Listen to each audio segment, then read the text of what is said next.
Ankleshwar Hansot road ઉપર આમલા ખાડી ઉપર નવા પુલના નિર્માણને લઈને મહત્વનો નિર્ણય લેવામાં આવ્યો છે। સુરક્ષાના હેતુથી આ માર્ગ ઉપર તમામ પ્રકારના વાહનોની અવરજવર 9 નવેમ્બર 2026 સુધી બંધ રાખવાનો આદેશ કરવામાં આવ્યો છે। વહીવટી તંત્રએ વાહન ચાલકોને વૈકલ્પિક માર્ગનો ઉપયોગ કરવા અપીલ કરી છે। અંકલેશ્વર હાસોટ રોડ ઉપર કડકિયા કોલેજ નજીક આવેલી આમલા ખાડી ઉપરના જૂના અને જર્જરિત પુલને તોડી નવા પુલના નિર્માણની કામગીરી શરૂ કરવામાં આવી છે। ભારે વરસાદ દરમિયાન આમલા ખાડી ઓવર ટોપિંગ થવાની શક્યતાને ધ્યાનમાં રાખીને વહીવટી તંત્રએ સુરક્ષાના હેતુથી આ માર્ગ ઉપર તમામ પ્રકારના વાહનોની અવરજવર પર 9 નવેમ્બર 2026 સુધી પ્રતિબંધ મૂક્યો છે।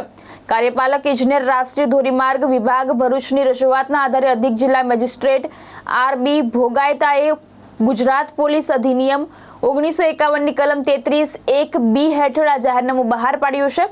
જાહેરનામા મુજબ અંકલેશ્વરથી હાસોટ તરફ જતા વાહનોને અંકલેશ્વર આંબોલી બોઈડરા રોડ મારફતે હાસોટ તરફ અને હાસોટથી અંકલેશ્વર તરફ આવતા વાહનોને હાસોટ આંબોલી બોઈદરા રોડ મારફતે ડાયવર્ટ કરવામાં આવશે। વહીવટી તંત્રએ વાહન ચાલકોની જાહેરનામાનું પાલન કરવા તેમજ અનાવશ્યક મુશ્કેલી ટાળવા વૈકલ્પિક માર્ગનો ઉપયોગ કરવાની અપીલ કરી છે।